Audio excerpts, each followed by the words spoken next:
ไปพี่น้องมาเบิ่งน้ำสร้างน้ำกันพี่น้องว่าน้ำสร้างแบบใดน้ำสร้างบูฮานเด้อนี่เด้อนี่น้ำมันหยุดไหลเลยเด้อแต่ถึงพุ่นมันก็บอกเป็นกันเนาะน้ำมันบ่มีแล้วนี่มันก็เป็นแบบนี้นี่ถ้าอย่าให้มันใช้มันจะต้องสระเนาะมันหยุดแล้วน้ำอยู่ถึงมันหมดเด้อมันหมดฝนเลยนี่แหละน้ำสร้างพี่น้องชื่อยังก็บอกพอกินอยู่นี่อาบอยู่นี่แต่ไม่ได้โดดลงนี่เนาะน้ำสางเขาเห็ดไม้แป้นเนาะเอาแป้นเห็ดอย่างมันเจือนเขาไม่ใช่แป้นนี่มันเจือนในดินทรายเนาะจากปีเลยน้ำสางนี่จ้ะโอ้ยหลายปีแล้วจากแต่เจ้าบอกเกิดผมไม่จักนี่แม่นะมั้งเจ้าเกิดก็เห็นแล้วว่านี่ใหญ่มาใหญ่ขึ้นมาก็เห็นแล้วว่าน้ำสางตัวนี้ฮักเห็ดจมูกฮักเห็ดใหม่ๆเนาะยันว่าตั้งแต่เจ้านี่หน่อยผลโมแมนเนาะน่าประเทศธรรมชาติฮะถ้ากระพุทธแล้วจากปีละประมาณ4-5 ปีใช่ไหม4-5 ปีตะกี้ใช้น้ำยังใช่จ้ะพูดแล้วใช้น้ำชาเราไปใช้น้ำจ้ะ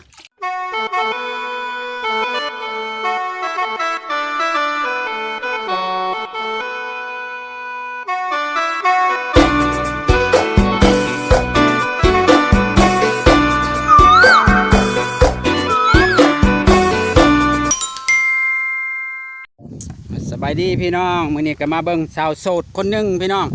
ไปตักน้ำแบบสาวเขตชนบทเด้อพี่น้องเด้อ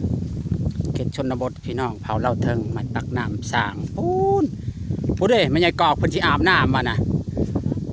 ไปเบิ่งนำกันว่าสาวแพงเพิ่นสิตักน้ำขอโทษเด้อกองกะมันบ่ดีปานใดพี่น้องมันก็ชันยึกๆแน่เนาะไปเบิ่งว่าสาวแพงตักน้ำพี่น้องพวกน้ำสร้างมาเบิ่งน้ำสร้างนำกันว่าเป็นจังไดน้ำสร้างสาวแพงพี่น้องเป็นตักแบบใดน้ำแบบธรรมชาติพี่น้อง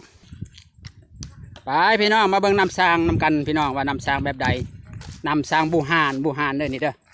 อนี่น้ำมันหยุดไหลเลยเด้อแต่ถึงพุ่นมันก็บอกเป็นกันเนาะน้ำมันบ่มีแล้วนี่มันก็เป็นแบบนี้นี่ถ้าอย่าให้มันใช้มันจะต้องสระเนาะมันหยุดแล้วน้ำอยู่ถึงมันหมดเด้อมันหมดฝนเลยนี่แหละน้ำสางพี่น้องชื่อยังก็บอกพอกินอยู่นี่อาบอยู่นี่แต่ไม่ได้โดดลงนี่เนาะน้ำสางเขาเห็ดไม้แป้นเนาะเอาแป้นเห็ดอย่างมันเจือนเขาไม่ใช่แป้นนี่มันเจือนในดินทรายเนาะจากปีเลยน้ำสางนี่จ้ะโอ้ยหลายปีแล้วจากแต่เจ้าบอกเกิดผมไม่จักนี่แม่นะมั้งเจ้าเกิดก็เห็นแล้วว่านี่ใหญ่มาใหญ่ขึ้นมาก็เห็นแล้วว่าน้ำสางตัวนี้ฮักเห็ดใหม่ๆเนาะยันว่าตั้งแต่เจ้านี่หน่อยผลโมแมนเนาะน่าประเทศธรรมชาติฮะถ้ากระพุทธแล้วจากปีละประมาณ4-5 ปีใช่ไหม4-5 ปีตะกี้ใช้น้ำยังใช่จ้ะพูดแล้วใช้น้ำชาเราไปใช้น้ำจ้ะปุกห่างก็อ่อยปุ๊บมันก็ไกลอันนี้ห่างขุดกำลังฉางก็ได้มันออกแห้งอยู่มาน้ำเนี่ยเดือน 6 เดือน 7ได้เลิกจำได้เนี่ยเท่าก่อนเลิกจำได้ความเลิกเนี่ยเลิกไหมท่วมบ่หัวท่วมเลยจักเม็ดกะบ่ดาวไปจากเม็ดปะจ้าทำหาชบูเลยกะบางจังเม็ดนี่แม่เอานับประถมทนมันได้โอ้เลิกเติมท่วมหัวบ่อาบอยู่นี่กินอยู่นี่เย็นบ่จักมีปลามีปูอยู่นี่แล้วไหนขวานะจักมีเอียนมันดำกูจักเนาะเอียนมันลงมาอยู่นี่เนาะไปหลัก 3ผู้ใดไปหลัก 3เฉพาะน้ำมันนี่มันบ่ถึงเนาะให้นาบ่เพียงเนาะให้นามันบ่เพียงปานใดนะเบิ่งหนึ่งค่อยเบิ่งสาวแพงมันก็เลยบ่เป็นน้ำมันบ่เพียงพอมันเนาะน้ำมันอยู่บ่ทั่วให้นาเนาะเขาก็ประมาณนี้เนาะคันว่าเฮามีทุนฮอนเนาะเฮ็ดให้นาดิเฮ็ดใหญ่ๆเนาะแล้วเฮาดูดเฮ็ดให้ใหญ่นี่มันน้ำมันบ่ถึงอันเนี้ยสิว่าเขามันบ่ยังงามปานใดเนาะงามแต่เจ้าของเนาะเขาบ่งามคือเจ้าของมันว่าเขาขี้ร้ายค่ะปั่นเมื่อวานเนี่ยก็ได้แค่30 บาทพี่กายเนี่ยว่าได้50 บาทหมดปีนี้คือได้น้อยแต่ว่าเขามันเป็นขึ้นรถแห้งแต่ว่ายังบ่แล้วเกี่ยวยังบ่แล้วหมดว่าโอ้ยยังกับมันหล่อมตำแต่มันยังโตดี ตำแตมพุ่นได้อยู่พุ่นใช้น้องสาเจ้าว่าน้องสา บ่ได้หมด เลิกไปได้น้องสานะ เพียงแอลได้ บ่ได้เห็นน้องสาเจ้าเนาะน้ำสางสาวแพงพี่น้องอาบอยู่นี่กินอยู่นี่น่าจะต้มกินกับบ่ต้มเนาะเป็นยังเฮาจังว่าจึงต้มกินเพราะว่าชุมเจ้าเอาปุ๋ยนี่ได้ใส่ข้าวนี่ได้มันก็ต้องซึมมานี่ขยาดมันก็สะสมเรื่อยๆมันสิเป็นบัดเดียวหรอกเพราะว่าต้มกินจะดีกว่าเพราะว่าชุมเจ้าใส่ปุ๋ยข้าวเด้แม่นบ่ใส่ปุ๋ยข้าวไม่ต้องซึมอยู่นี่ไม่ต้องซึมแต่เนี่ยไกลๆนี่นี่ไหนาแต่นี่มันก็ซึมข้าวนั่นนี่ของมันเป็นสายนะมันซึมอยู่แล้วดินเนี่ย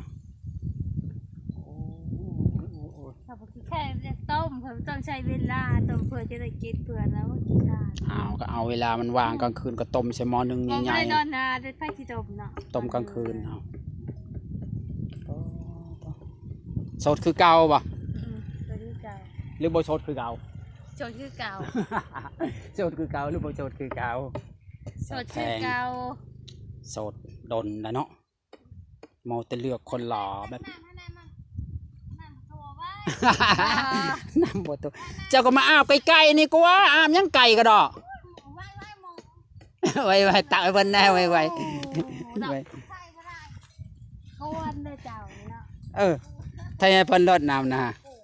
ปู้ไม่ใหญ่กอกเห็ดแล้วบ้านนี้อาบน้ำก็อาบไก่พะโลไปยังบ่อาบอยู่ป่าพุ่นไม่ใหญ่กอกอาบไก่แต่น้ำสร้างพ่นแล้วก็ใส่โมบ้านนี้โหจักผู้บ่าวจะมานี่ป้าอาบน้ำแต่เพนสอบแพงแห่งเมื่อยนี่อารมณ์บดีขึ้นหน้าตาได้แล้ววะ แต่นี่เงินว่าเจ้าแพงมาอารมณ์บดีขึ้นหน้าตาได้ละ มันคือเจ้าได้เหรออารมณ์บดีขึ้นหน้าตาใช่ไหม พ่อได้ไปประกอบป่ะพ่อได้มาด่ามัน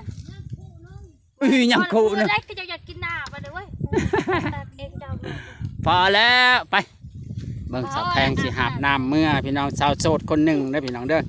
อายุ26 ปีพี่น้องโอ้ยผู้ใดๆเราคือว่าโชคดีนะเนี่ยมีลูกอีก2 คนสบายเลยพี่น้องชื่อควายแถมลูกโอ้คนค่อยใดในกันดับ1 โลกเลยนี่ฮะเอ้ยคู่หัวบ้านนี่ป้าตะคู่สาวแพงหัวบ้านนี่ป้าโตพอได้อยากซื้อคู่ชาวแพงก็คอมเมนต์มาเด้อคู่เราหัวแล้วทะลุแล้วจงใส่เล็กตะปูเขาเจาะเลยเด้อวันนี้ คู่ก็คู่หัววันนี้ป้าโตมันหัวอยู่เทิงหรือหัวอยู่หลุมปุ๊อยู่เทิงว่ามันแตกวะมันแตกว่าแพง เล็กน้อยว่าเจาะไผก็เจ้าฮะมันเจ้าเองว่าพันนะ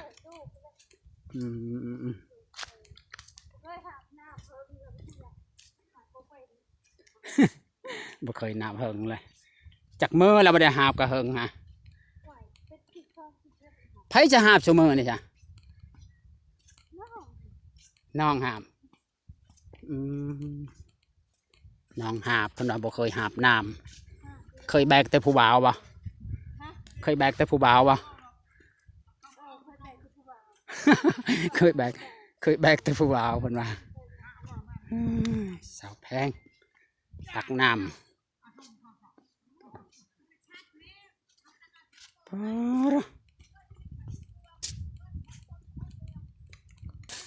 หนักบ่แพงหนักบ่คือว่าหนักสิหาบซอยคันหนักเลยสิหาบซอยบ่เบาๆเนอะ ก็ฮอดเสียงพอดีพี่น้อง อันน่ะ จะได้กระแตกซ้ำไหมล่ะไปได้โทรมาป้าบักฮงชาวแพงที่ตำบักฮงสู้กินพี่น้องป้ามักพริกคือใช้ลายแต่วันนี้เต็มครกบัดนี้ดึกดีบัดนี้ไปไต่แซ่บบักฮงเฮิมพี่น้อง บอพรโทรมาโทรหาแล้วลูก เอ้าบ่พอโทรมาโทรหาแล้ว เจ้าโทรมาแล้วลูก จะเป็นยังบ่โทรแล้วโทรหาเจ้าให้คอยโทรไปบ่ โทรศัพท์ไปโทรบ่ได้ โอ้ย แนตมอด อยู่บ้าหัวเด เทรถ โทรกันนี่ ให้เอากระปุนโลนึงมาตำใส่กระปุนมาสิสู้ตำจะบ่ฮงเนี่ย ชื่อมักเล่นนะเด้ มักเล่นนะในหลัก3ฮะ มาได้โปงเด้อ ช่างรถชื่อบ่ชื่อก็อย่า ช่างก็เอาเงินให้กันมาได้ อืม ชื่อว่าจะเอาไปได้โปงนะเอาเงินไป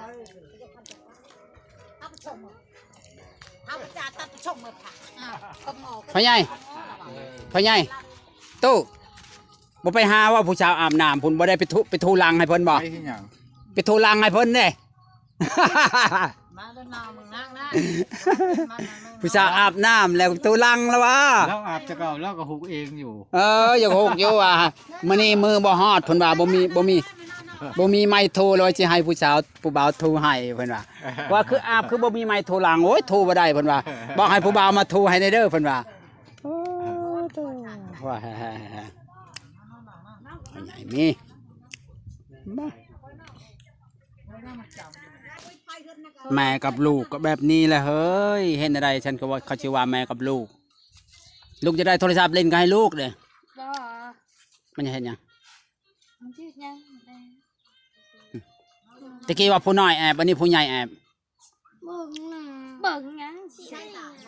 เบิ่งนั่งกระต่าย เบิ่งหนังกระต่ายลูกชายอยากเบิ่งโทรศัพท์แม่ไปจกโทรหาผู้บ่าวโอ้ยบัดนี้เฮ็ดจังใดบัดนี้โทรศัพท์เครื่องเดียวบัดนี้หักพึ่งจ้ะตาย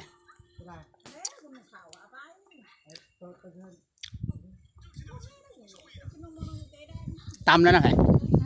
ตำรถไม่ต้องทาแล้วดอกเราไปจัดนะตำรถ ต้องทา ไม่ต้องทาดอกตำรถเสียเวลาเฮาเนาะ หิว ต้องทาแล้ว หิวข้าว เนาะหันลูกหลานก็หิวข้าวเขาว่าตำรถไงตำรถอันเดี